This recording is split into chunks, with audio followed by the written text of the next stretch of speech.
Hai teman bincang, jalan-jalan ke Salatiga, beli bakmi dan kayu jati. Selamat datang di episode 3, Bincang Akademi bersama Safety. Bincang santai, bahas pajak, bisa Bapak?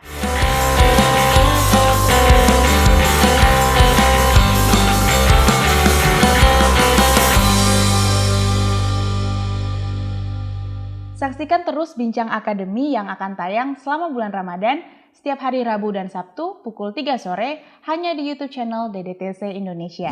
Jangan lupa like dan subscribe YouTube channel DDTC Indonesia. Jika video ini bermanfaat, teman bincang bisa langsung membagikan video ini kepada keluarga, teman, rekan, sahabat, atau kepada siapapun yang mungkin perlu menonton video ini. Pajak merupakan salah satu komponen penting dalam perjalanan suatu bangsa. Sejatinya, pajak tidak hanya berfungsi sebagai sumber penerimaan negara, pendorong alokasi sumber daya yang efisien, dan proses redistribusi pendapatan. Lebih penting lagi, pajak berperan penting dalam proses pembangunan bangsa atau state building. Berdasarkan sejarah fiskal Indonesia, dapat kita lihat peran sektor perpajakan yang dinamis. Kita juga telah menyaksikan bagaimana tren global perubahan lanskap perpajakan yang didorong oleh berbagai reformasi pajak yang kian intens. Reformasi pajak tersebut merupakan jawaban atas persoalan-persoalan ekonomi fiskal yang timbul dewasa ini dan semakin dipertegas dengan datangnya pandemi. Dengan segala perubahan dan tantangan yang dialaminya, pajak kian memiliki peran penting bagi suatu negara. Lantas, sejauh mana sejarah peran dan kontribusi perpajakan bagi pembangunan di Indonesia? Bagaimana implikasinya bagi proses state building dan tahapan menuju fiscal state? Dan bagaimanakah proyeksi tren dan tantangan dalam sistem perpajakan ke depannya? Hari ini telah hadir bersama kita Partner of Fiscal Research and Advisory DDTC, Mas B. Bawono Kristiaji. Beliau adalah praktisi berpengalaman di bidang keuangan publik, kebijakan pajak, dan transfer pricing. Dan baru-baru ini, Mas Aji bersama dengan Bapak Darussalam dan Bapak Dani Septriadi telah menyunting buku terbitan DDTC yang terbaru, yaitu Desain Sistem Perpajakan Indonesia, Tinjauan atas Konsep Dasar dan Pengalaman Internasional. Buku ini hadir untuk menjawab pertanyaan apa saja yang perlu diperhatikan dalam meramu sistem perpajakan yang ideal. Selamat sore Mas Aji. Selamat sore, Safety. Gimana nih Mas kabarnya nih Mas? Baik, terima kasih. Semoga kamu juga. Oke. Nah setelah ini ada rencana untuk buka puasa bersama apa enggak nih Mas? Rencananya besok. Besok ya Mas ya? Oke, bersama tim ya Mas ya? Bersama tim. Baik. Jadi gini Mas, sebelum kita masuk ke pembahasan mengenai sejarah sekaligus masa depan sistem perpajakan, saya mau tahu dulu nih Mas dari Mas Aji. Kan ini barusan ada buku yang baru diterbitkan oleh DDTC ya, persembahan dari Fiscal Research and Advisory yang judulnya Desain Sistem Perpajakan Indonesia, Tinjauan atas Konsep Dasar dan Pengalaman Internasional. Nah, boleh tolong diceritakan dulu nggak nih Mas, ini bukunya tentang apa ya Mas isinya? Buku ini sebenarnya yang nanti juga akan kita bahas juga ya, salah satu atau dua bab diantaranya. Jadi buku ini berangkat dari keinginan kita di Fiscal Research and Advisory untuk kan selama ini kita jarang ya menemukan buku-buku tentang desain atau kebijakan. Jadi kita pengen membingkai hal tersebut, tapi juga dikaitkan dengan konsep dasar dan juga international best practice-nya. Nah buku ini sebenarnya tidak hanya membahas tentang policy ya. Jadi tidak hanya mengenai kebijakan PPN atau PPH, tapi juga di situ ada kebijakan pajak internasional, terus juga ada pajak daerah. Ada juga aspek-aspek administrasi seperti juga sengketa, terus kemudian juga bagaimana pengaturan konsultan pajak yang ideal, dan juga nanti bicara tentang sejarah dan juga tren pajak ke depan seperti itu. Wah, berarti isi bukunya ini sangat komprehensif begitu ya Mas ya, berbagai perspektif dan juga. Iya, jadi buku ini tidak hanya kita melihat dari studi literatur, tapi kita juga menggunakan data. Kita pakai lebih dari 700 literatur di situ. Terus kemudian juga ada bagaimana analisis kuantitatif, interpretasi hukum, studi komparasi, itu semua kita bingkai di dalam buku tersebut. Wah, lengkap sekali berarti ya Mas ya. Nah, mungkin juga kalau kita mau bahas semuanya akan panjang banget nih ya Mas ya. Kita mungkin bisa fokus ke beberapa bab atau beberapa poin di situ. Dan pertama-tama kalau kita kilas balik nih dari sektor perpajakan Indonesia, menurut Mas Aji, apabila kita melihat dari catatan historinya begitu, sejauh mana peran dan kontribusi perpajakan bagi pembangunan Indonesia? Dan seperti apa dan sebesar apa peran pajak sebagai komponen pendapatan negara? Oke, ini sebenarnya ini bab 2 ya, bab 2 dari buku ini. Jadi kita di situ mengulas tentang sejarah panjangnya kaitan antara perpajakan dan juga agenda pembangunan di Indonesia dari tahun 45 sampai 2020. Nah, dari yang kita temukan dan juga tadi pertanyaan safety ya. Jadi mengenai peran, ini menarik. Jadi kalau kita lihat peran pajak sudah pasti ini krusial bagi pendanaan pembangunan. Jadi kalau kita bicara tentang pendanaan pembangunan di sini berarti negara membutuhkan revenue ya. Jadi bagaimana dia bisa membiayai, bisa membangun infrastruktur dan sebagainya. Nah, kalau kita lihat dari sejarah panjangnya ini cukup menarik karena Indonesia ini karena gini ya, studi kasus Indonesia ini ada tarik menarik antara revenue dari pajak atau perpajakan dan juga dari sektor sumber daya alam. Kita lihat dari sejarah mulai dari, kan ada berbagai boom ya terkait sama komoditas di mana Indonesia turut menikmati penerimaan dari situ, mulai dari Korean boom tahun 50-an, terus habis itu ada timber boom, oil boom, terakhir komoditi boom dan segala macam. Nah, ketika ada berkah dari sumber daya alam tersebut, kalau secara teori dan juga empiris di berbagai negara biasanya ada keengganan dari suatu negara untuk dia mengoptimalkan penerimaan sektor pajaknya. Nah, ini juga sebenarnya terlihat nih dari di studinya di Indonesia. Kalau kita lihat misalkan sebelum tahun reformasi pajak pertama tahun 80-an, itu tax ratio kita berada di kisaran 5-6%. Tapi setelah itu kita bisa melonjak 2 kali lipatnya. Tahun 70-an sebagai ilustrasi juga sebesar sekitar 70-an% dari penerimaan negara itu disumbangkan oleh sektor migas. Jadi bukan pajak. Nah, tapi seiring dengan meningkatnya peran dan juga agenda-agenda untuk membenahi pajak, ini perannya meningkat. Dan di sisi lain kita juga perlu mempelajari bahwa yang namanya penerimaan dari sumber daya alam itu adalah sesuatu yang volatile. Sesuatu yang tidak bisa diprediksi. Kadang ketika harganya sedang baik, penerimaan bagus gitu ya. Tapi ketika lagi lesu juga akhirnya itu berpengaruh terhadap fiskal kita ya, kesehatan fiskal.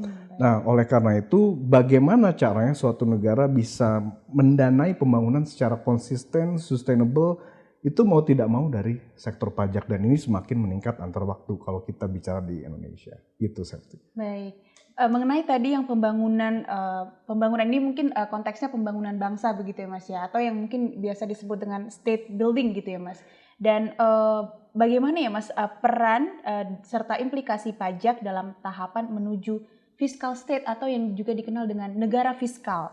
Dan sebenarnya konsep dari negara fiskal ini sendiri bagaimana ya Mas? Oke, ini pertanyaan menarik ya. Jadi kalau kita perlu pisahkan sebenarnya peran pajak ketika yang tadi saya sebutkan pertama ini lebih kepada bagaimana agenda pembangunan. Misalkan juga Sustainable Development Goals yang adalah agenda komitmen secara internasional. Terus juga waktu kita pernah tahu Millennium Development Goals.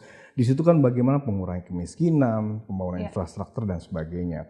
Tapi yang tadi Safety tanyakan lebih kepada state building. Nah, ini sesuatu yang lebih menurut saya lebih fundamental dari sekedar cuman kita bicara tentang bagaimana mendanai pembangunan.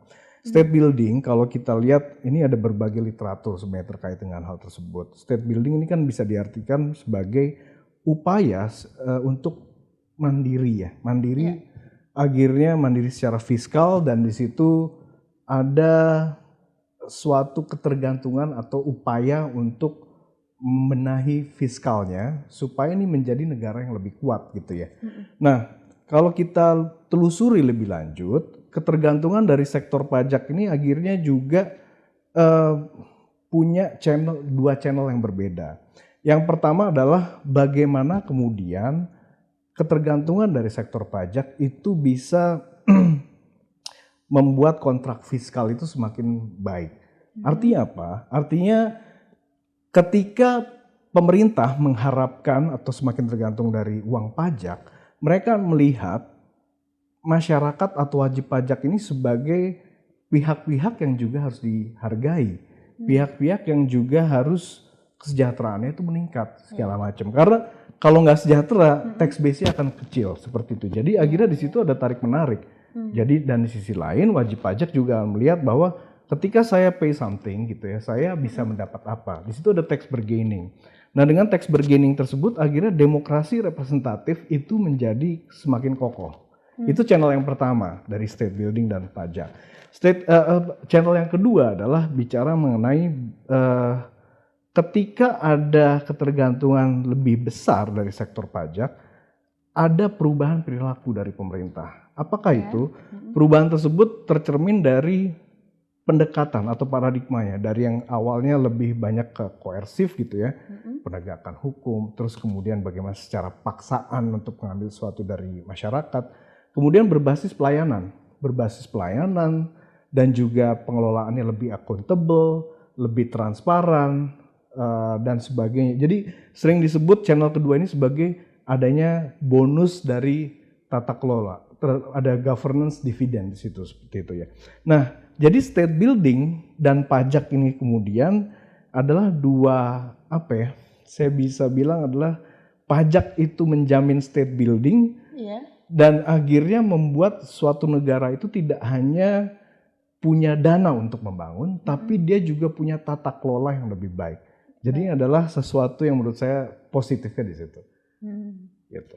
Baik Mas, berarti juga apakah bisa dibilang tahap perkembangan ini dari tahun ke tahun menjadi sedikit lebih kompleks gitu ya Mas ya? Mungkin dalam artian dari sejarahnya perkembangan pajak ini juga melewati banyak proses begitu ya Mas? Betul. Dan dalam proses perumusannya ini seperti desain kebijakan dan reformasi perpajakan ini sendiri, bagaimana dan seperti apa pengaruh dari faktor sosial, politik, ekonominya Mas? Oke. Jadi begini, kalau kita bicara tentang sistem pajak di suatu negara, itu tentu nggak bisa dilepaskan dari yang tadi kamu bilang tuh ya. Jadi ekonomi, sosial, dan politik. Jadi kalau dari berbagai, ini kan kita bicara tentang literatur yang kita kupas di situ ya. Jadi kalau kita lihat, justru begini, kalau faktor ekonomi udah jelas, karena ibaratnya bagaimana suatu negara itu misalkan pendapatan per kapitanya itu pasti berpengaruh juga pada penghasilan, terus kemudian juga pada transaksi dan sebagainya, atau juga perdagangan internasional dan sebagainya. Jadi faktor ekonomi ini tentu menjadi salah satu komponen utama ya yang menentukan sistem pajak suatu negara itu bagaimana harus didesain. Misalkan juga terkait sama daya saing. Jadi kan belakangan juga lagi intens gitu ya. Jadi upaya-upaya untuk mendorong daya saing. Ini adalah faktor ekonominya. Yang berikutnya adalah faktor sosial. Kita nggak bisa. Jadi begini, kalau kita bicara tentang bagaimana suatu sistem itu dibentuk, ini sebenarnya adalah hasil dari interaksi berbagai stakeholders di situ ya. Jadi sosial politiknya ini pasti juga berpengaruh. Jadi kalau semisal pemerintah atau beranggapan ada suatu kebijakan yang baik, tapi secara sosial dan politik ini tidak ada akseptabilitasnya gitu ya. Jadi itu pasti sulit untuk dicapai seperti itu.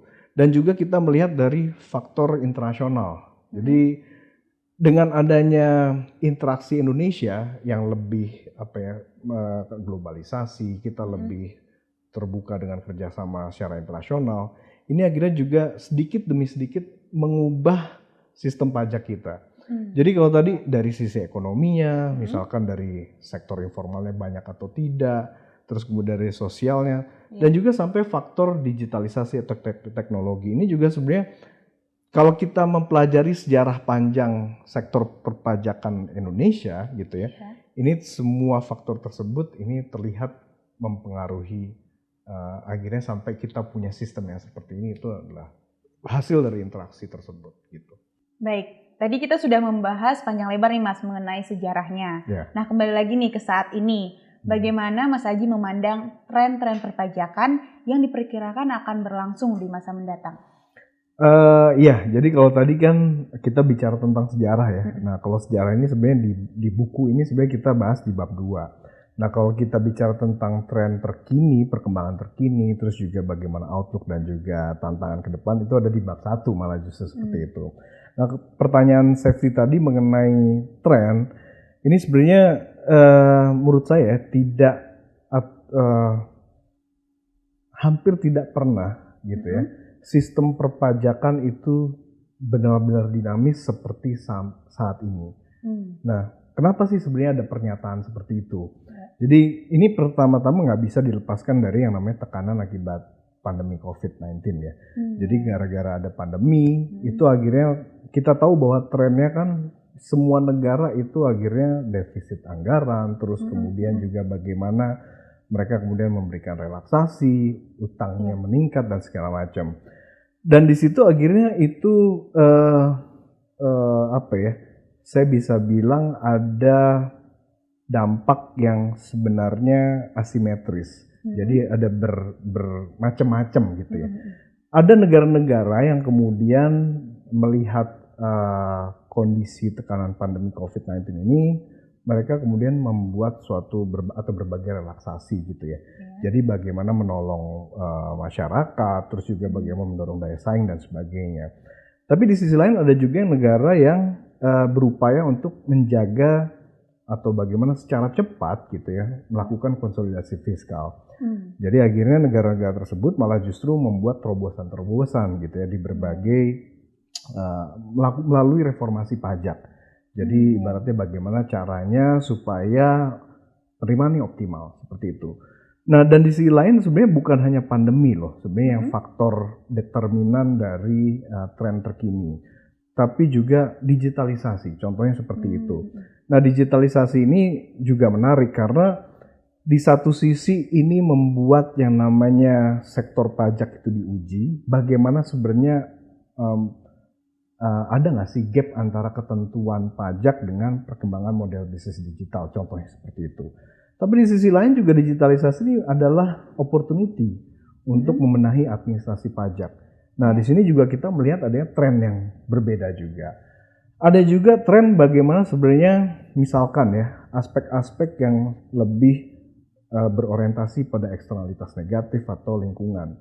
Di sini juga kita melihat adanya tren untuk bagaimana pajak itu bisa menjadi instrumen pengendalian eksternalitas negatif. Jadi pajak karbon, pajak atas lingkungan, bagaimana sebenarnya insentif untuk green economy dan sebagainya. Ini jadi apa ya?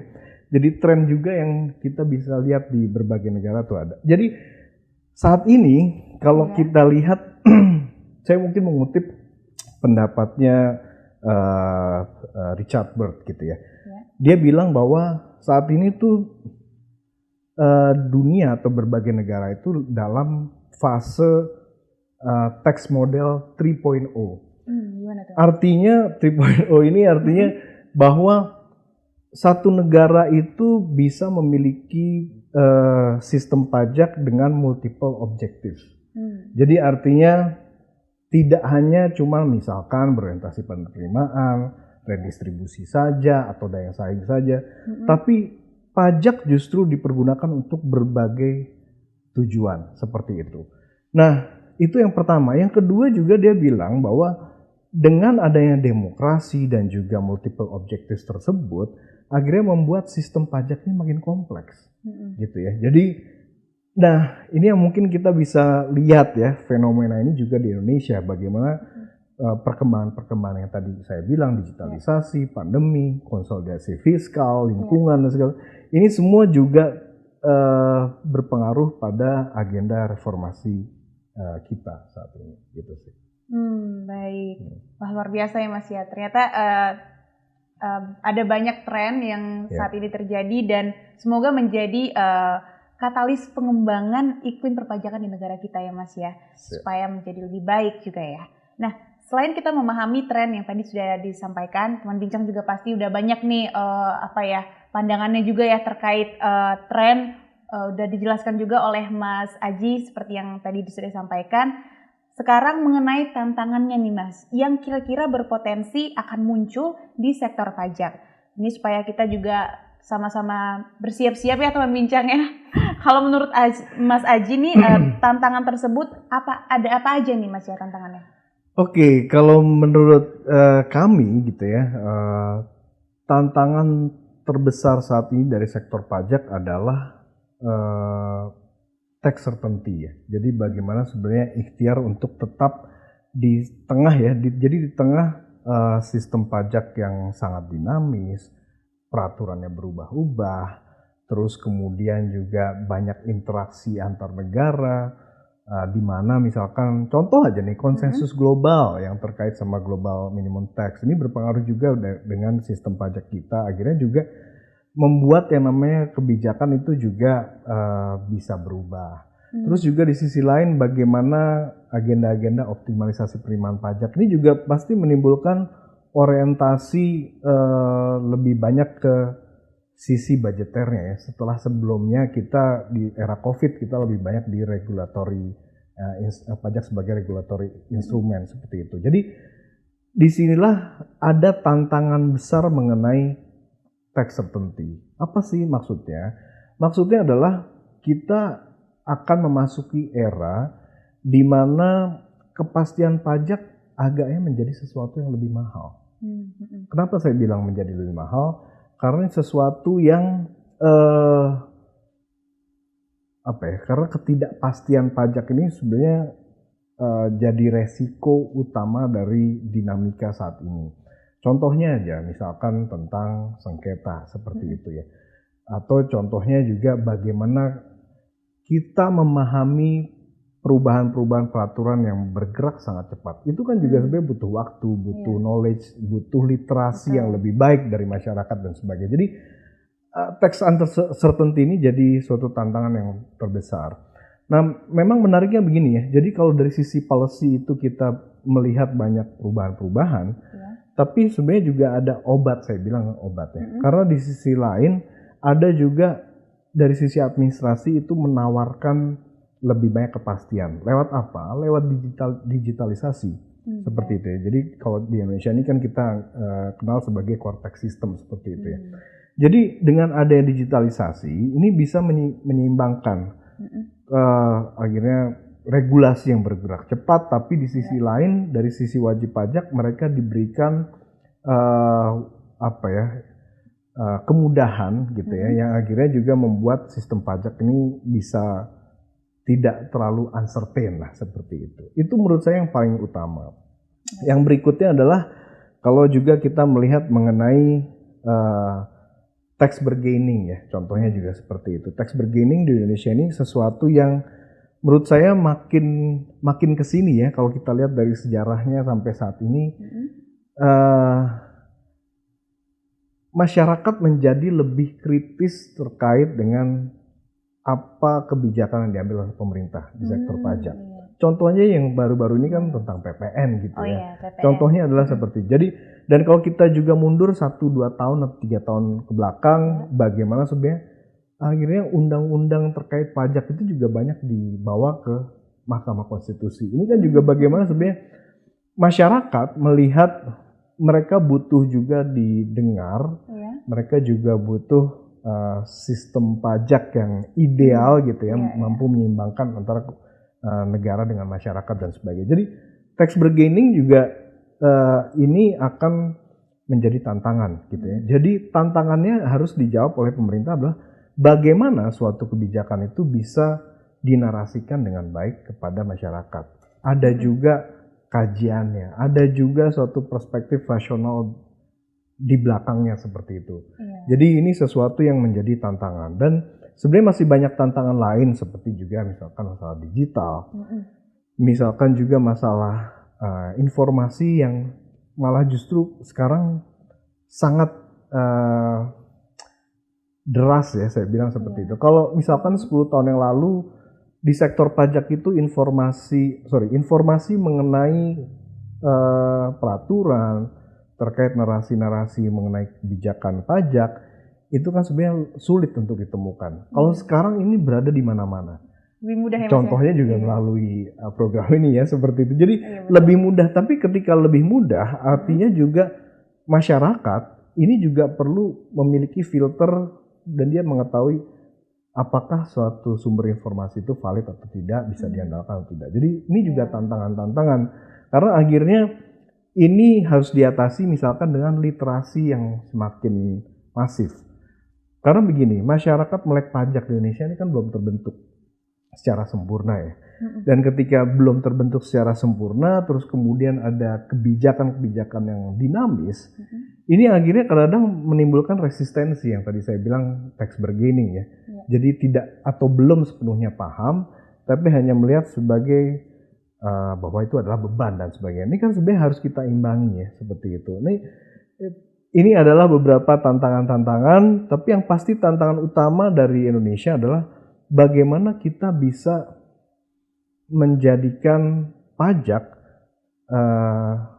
bukan menjadikan pajak, tapi bagaimana sebenarnya pajak ini menjadi tulang punggung agenda pembangunan di Indonesia. Caranya bagaimana? Tentu partisipasi publik, partisipasi masyarakat dalam kontribusi terhadap pajak ini adalah sesuatu yang masih menjadi tantangan. Contohnya adalah kita lihat jumlah wajib pajak, data juga mengenai tax ratio yang kita juga belum sepenuhnya baik dan sebagainya. Jadi ini tantangan klasik, tapi menurut saya udah saatnya kita selesaikan, dan saya berharap dari agenda reformasi yang dijalankan selama beberapa tahun terakhir ini, termasuk juga kemarin mengenai undang-undang HPP, terus juga di sektor pajak daerahnya juga ada undang HKPD, ini bisa membuat tantangan mengenai kemandirian fiskal kita bisa teratasi.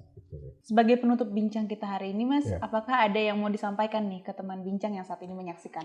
Oke, teman bincang akademi, kalau kita melihat gitu ya sejarah dan juga bagaimana memetakan tantangan sektor pajak kita ke depan, ini tentunya nggak bisa dilepaskan dari upaya-upaya kita untuk menciptakan atau mendesain sistem pajak yang lebih baik dari sisi pemerintah. Tapi juga menurut saya dari sisi kita sebagai masyarakat, kontribusi paling berharga kita adalah bagaimana berpartisipasi, tidak hanya menjadi pembayar pajak, tapi juga berpartisipasi misalkan dari sisi pemikiran, dan juga bagaimana kita saling memberikan sumbangsih pemikiran maupun gagasan bagi sistem pajak kita ke depan, seperti itu. Baik, terima kasih banyak Mas Aji. Nah, teman bincang, dengan banyaknya tren pajak saat ini, DDTC Academy memiliki program in-house training, sebuah customized training program yang disesuaikan dengan kebutuhan edukasi perpajakan teman bincang. Apabila teman bincang tertarik, teman bincang bisa langsung mengisi training inquiry pada website DDTC Academy di academy.ddtc.co.id/inhouse-training. Nah, gimana nih teman bincang? Apa pendapat teman bincang terkait perpajakan Indonesia mempelajari masa lalu dalam rangka menatap masa depan? Apalagi nih yang sudah kita pelajari dari masa lalu? Dan menurut teman bincang, bagaimana kita dapat menghadapi tantangan di masa depan ini? Nah, teman bincang dapat menulis komentar di bawah sini. Mas Aji, terima kasih banyak atas waktunya telah menemani kita di sini di Bincang Akademi. Sukses selalu untuk tim FRA ya, dan juga sekali lagi selamat atas terbitnya buku terbaru di DTC. Terima kasih, Septi. Terima kasih. Teman Bincang, terima kasih telah menyaksikan Bincang Akademi hari ini. Septi pamit undur diri. Buat kue sagu bukan pakai terigu. Mari belajar dari masa lalu demi pajak Indonesia yang lebih maju. Bincang santai, bahas pajak, bisa Bapak. Baik teman bincang, sampai jumpa lagi.